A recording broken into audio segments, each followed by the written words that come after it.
পঞ্চায়েত সমিতির সভাপতির অপসারণের পক্ষে তৃণমূলের সমর্থনে জয় বিজেপির। বৃহস্পতিবার নদিয়ার তেহট্ট 1 ব্লক অফিসে অনাস্থা ভোটে 19-0 ভোটে প্রস্তাবটি পাশ হয়।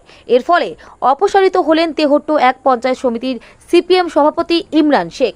যদিও ভোটের আগের দিন বুধবারই সভাপতি ইমরান শেখ মহকুমা শাসকের দপ্তরে পদত্যাগপত্র জমা দিয়েছিলেন।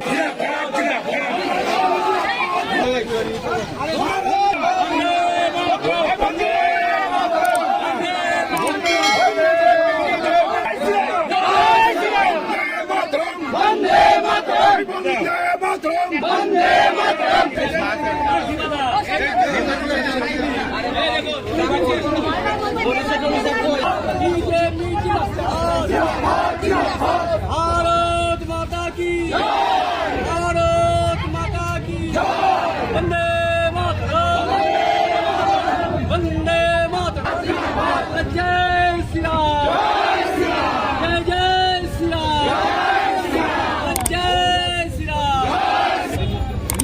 তেহট্ট 1 নম্বর পঞ্চায়েত সমিতির সভাধিপতির বিরুদ্ধে আজকে আমাদের ভারতীয় জনতা পার্টির আনার যে অনাস্থা প্রস্তাব আজকে নির্ধারিত দিন ছিল।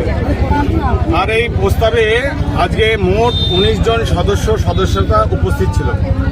আর সকলেই অনাস্থার পক্ষে ভোট দিয়েছে।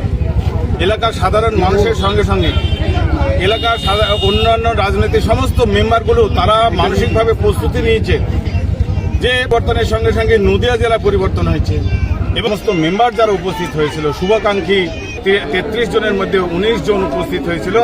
আর 19 জনই আজকে অনাস্থার পক্ষে ভোট দিয়েছে। 13 জনের 0-তে আজকে এই অনাস্থা প্রস্তাব পাশ হয়েছে। পরবর্তীতে সভাপতি কে হতে পারে বলে আপনাদের সেটা এখনো আমাদের পার্টি ডিসাইড করবে। আমরা এখনো অনেকটা টাইম বাকি আছে, আমরা নিজেদের মধ্যে আলোচনা